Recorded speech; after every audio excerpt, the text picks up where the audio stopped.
रेशमा अपनी छोटी बेटी के साथ रहती थी। कुछ महीने पहले रेशमा के पति हरि की मौत एक सड़क दुर्घटना में हो गया था। रेशमा के घर चलाना बहुत मुश्किल हो गया। वह दूसरे के घर झाड़ू पोछा करके जीवन यापन करती थी। रेशमा छोटी जाति की थी, इसलिए गांव के लोग उससे छुआछूत करता और रेशमा को मंदिर में भी नहीं जाने देता था। एक दिन की बात है, नेहा अपनी मम्मी से बोली, मम्मी, आज मैं देखी हूँ कि मंदिर में साफ सफाई हो रही थी। क्या कोई विशेष बात है? हाँ बेटा, 2 दिन बाद माँ दुर्गा के नवरात्रा शुरू होने वाली है। इसमें क्या होता है माँ? इसमें सभी भक्त 9 दिन का व्रत करता है। इससे सभी भक्तों का माँ दुर्गा मन की मनोकामना पूरी करती है। अगर ऐसा है तो मैं भी माँ दुर्गा का व्रत करूँगी। क्या दुर्गा माँ मेरी भी मनोकामना पूरी करेगी? हाँ बेटा, माँ दुर्गा सभी की मनोकामना पूरी करती है। तुम माँ दुर्गा से क्या मांगोगी? मैं चाहती हूँ कि गांव के लोग हम लोगों से छुआछूत न करें और मिलजुल कर साथ रहे और आपके गांव वालों इज्जत करें। 2 दिन बाद नवरात्रि शुरू हो जाती है और नेहा माँ दुर्गा की पूजा अपने घर में करती है। तभी नेहा अपनी मम्मी से कहती है, मम्मी, आज माँ दुर्गा के मंदिर चलो ना। आज मंदिर जाकर पूजा करेंगे। नहीं बेटा, तुम जानते ही हो हम लोगों को मंदिर के अंदर पुजारी नहीं जाने देंगे। नेहा के बार बार कहने के बाद रेशमा मंदिर जाने के लिए तैयार हो जाती है। रेशमा और नेहा मंदिर जाती है। तभी मंदिर के पुजारी अंदर जाने से मना करता है। अरे वो रेशमा, मैं तुम्हें कितनी बार समझाऊं कि तुम्हें मंदिर में आना माना है, फिर भी मुंह उठाकर चली आती हो। इस औरत को समझ नहीं आ रही है, कितने जिद्दी औरत है। अगर नहीं जाती है तो मैं इसका सर फोड़ दूंगी। भाग जाओ यहाँ से। रेशमा वहाँ से आने लगती है, लेकिन जब पंडित और रेशमा में बहस हो रही थी, तभी नेहा माता रानी के मंदिर में फूल चढ़ा दी थी। रेशमा और नेहा दोनों घर आ जाती है। समय बीतता गया और नवमी आ जाती है। रेशमा और नेहा माता रानी की पूजा करती हैं। माँ, आज नवरात्रि है, हमें 9 कन्या के भोजन कराना है। आप भोजन जल्दी जल्दी बनाओ। बेटा, हम लोग नीची जाति के हैं, हम लोग के पास कौन भोजन करने आएगा? माँ, आप तो भोजन बनाओ। कहीं ऐसा न हो कि कन्या आए और भोजन ही नहीं रहे, तो हम कन्या के क्या खिलाएंगे? आप भोजन बनाओ, बाकी सब माता रानी पर छोड़ दो। रेशमा सोचती है कि घर में राशन भी नहीं है। नेहा इतनी जिद कर रही है तो इसका मन रखने के लिए कुछ बना ही लेती हूँ।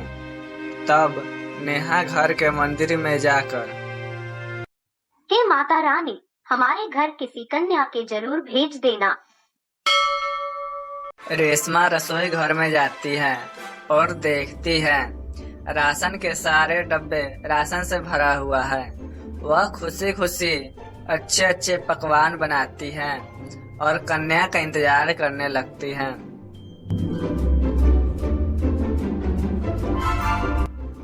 शाम हो जाता है, लेकिन कोई भी कन्या नहीं आती है। रेशमा और नेहा के मन उदास हो जाता है। थोड़ी देर बाद उसके घर एक गाय आती है।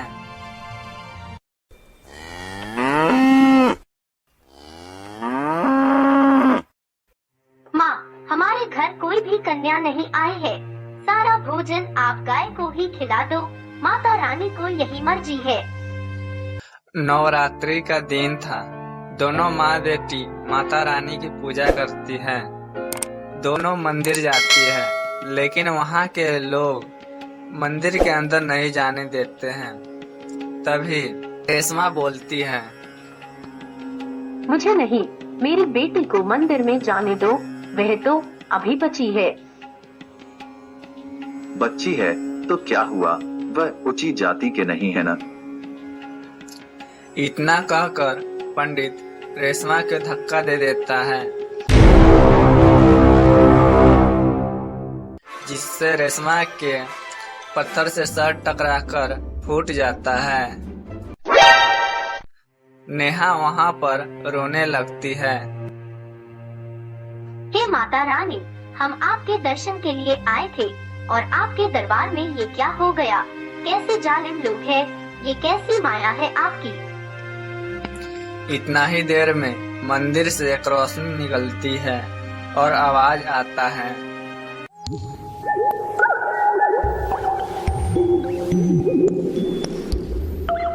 मूर्ख पंडित, तुम अपने आप को बहुत बड़ा महान समझता है। जो मेरा सच्चा भक्त है उसे ही मंदिर में दर्शन के लिए नहीं आने दिया। मैं तुम्हें श्राप देती हूँ। नहीं माता रानी, इन लोगों को माफ कर दो। इन लोगों से गलती हो गई है। मैं बस इतना चाहती हूँ कि सब आदमी मिलजुल कर एक परिवार की तरह रहे और हम लोगों को भी सम्मान मिले। मूर्ख पंडित, इस बच्ची के कहने से तुम्हें माफ करती हूँ।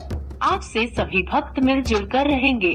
सभी भक्त मेरी दर्शन के लिए मंदिर के अंदर आ सकते हैं। रेशमा, उठो, मैं तुम्हारे घर भी आई थी गाय के रूप में, लेकिन तुम मुझे नहीं पहचान पाई। इतना सुनते ही रेशमा उठकर खड़ी हो जाती है और उसका घाव भी खत्म हो जाता है। थोड़ी देर बाद माता रानी के मूर्ति से रोशनी और आवाज आना बंद हो जाता है। रेशमा और नेहा मंदिर के अंदर जाकर माता रानी के दर्शन करता है। दोनों अपने घर आ जाती हैं। जहाँ पर झोपड़ी था वहाँ पर एक आलीशान महल था। दोनों माँ और बेटी खुशी से जीवन यापन करने लगती है।